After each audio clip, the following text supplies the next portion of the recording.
Hi everybody, I'm Teresa, and this is day 3 in week 6 that I'm out of school, and I read chapter 13 of Amelia, Bedelia, and Leaf yesterday, so today I'll read you chapter 14, and this is actually the last chapter of this book, so tomorrow we will start chapter 1 of Amelia, Bedelia, Road Trip, Book 3.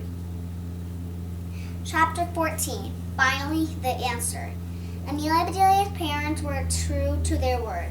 On Sunday afternoon, they all got in the car to go get a dog.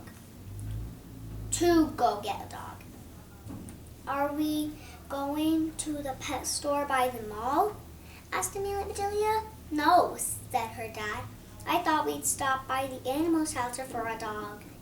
They're by the pound.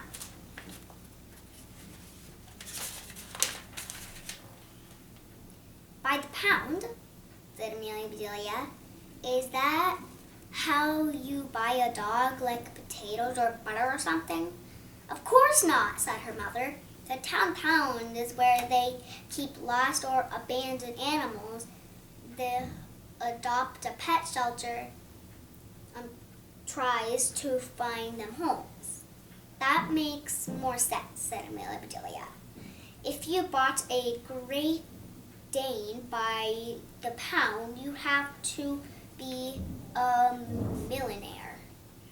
They don't sell these dogs at all, said her father. They give them away. For free? Said Amelia Bedelia. That's a better deal than 2-for-1 ice cream special at Pete's Diner. Actually, said her dad, they're not quite free. You have to pay for their shots and a dog listens. Dad, you're always teasing me, said Amelia Bedelia. Dogs don't need listens plates. No dog can run fast enough to get a speeding ticket. As they pulled up to the shelter, Amelia Bedelia realized something. After all the different kinds of dogs she had seen and walked and cared for, she still had not decided what kind of dog would be best for her. She could hear the dogs barking inside the shelter. She wondered if one was calling to her. Amelia Bedelia and her parents met the director of the shelter, a lady named Wiggins. She was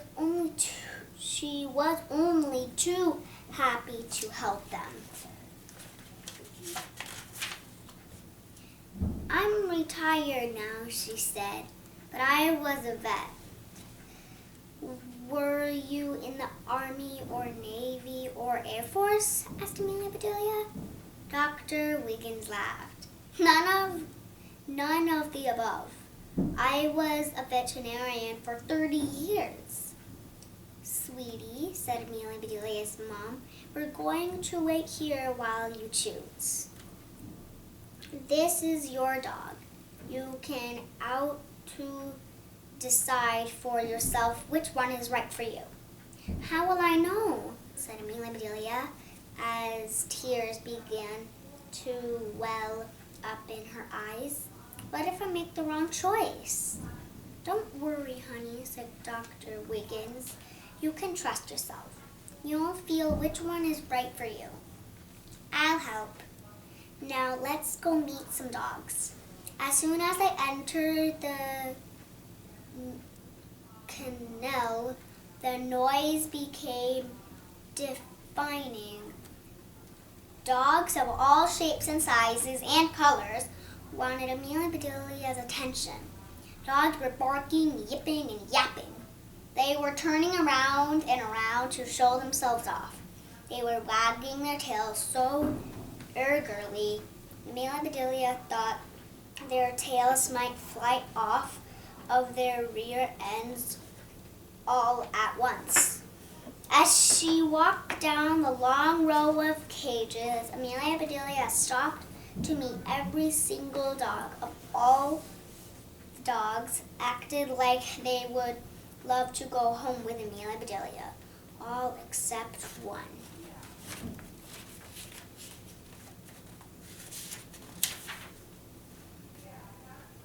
This dog was just sitting there, alert but not bouncy, interested but not excited. It was adorable. It tilted its head to one side to look at Amelia Bedelia. Amelia Bedelia tilted her head and looked right back at it. I've seen a lot of dogs lately, but I have never seen one like that, said Amelia Bedelia, pointing at the dog. What kind is it? That dog is a mixture, Dr. Wiggins said. A mixture of what? Asked Amelia Bedelia. She's a mixture of her mother and father, said Dr. Wiggins. Gosh, said Amelia Bedelia. That sounds like me. You and everyone else in the world, said Dr. Wiggins. We are all mutts when you come right down to it. She's just a mutt? Asked Amelia Bedelia. Just a mutt? Asked Dr. Wiggins. Why, a mutt can be the most wonderful dog in the world. With a mutt like this, one chances are you'll get the best of everything. The courage of a terrier, the friend lines of a spaniel, the brains of a poodle, the affection of a retriever, the loyalty of a hound, all rolled into one. Wow, said Amelia Bedelia. I never thought of it like that. Dr. Wiggins opened the cage door. Amelia Bedelia kneeled down to get a closer look, and the first thing that dog did was to lick her cheek just once. Amelia Bedelia sat back and blinked her eyes like Sleeping Beauty being awakened by a kiss. This is the one, said Amelia Bedelia. This is the dog for me. Good choice, said Dr. Wiggins. She's a sweetheart.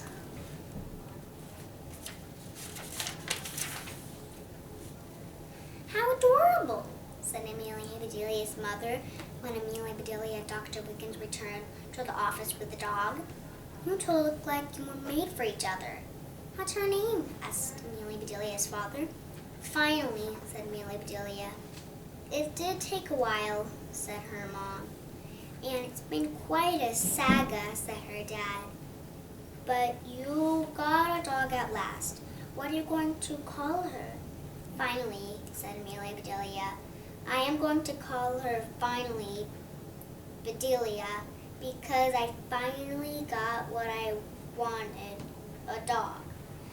After they had officially adopted, finally everyone headed back to the car. Amelia Bedelia's father opened the back door, finally jumped into the back seat like she had done it a million times before, and they headed for home. Just so you know, said her dad, glancing is the reviewer mirror. We're still working on that baby brother for you, or baby sister, said her mother. Take your time, said Amelia Bedelia. I've got my own baby now. Amelia Bedelia rolled her window down. Finally came over to sit on Amelia Bedelia's lap. She poked her head out the window. Amelia Bedelia couldn't wait to introduce her to Charlie, Deanna, and Eric. She was sure finally would be Pierre's best friend. Amelia Bedelia stuck her head out the window too. The breeze blew Finally's ears back, tickling Amelia Bedelia's face. Her hair mixed with Finally's furry ears until you couldn't tell where Amelia Bedelia ended and finally began. Bye everybody. I will start book 3 of Amelia Bedelia tomorrow.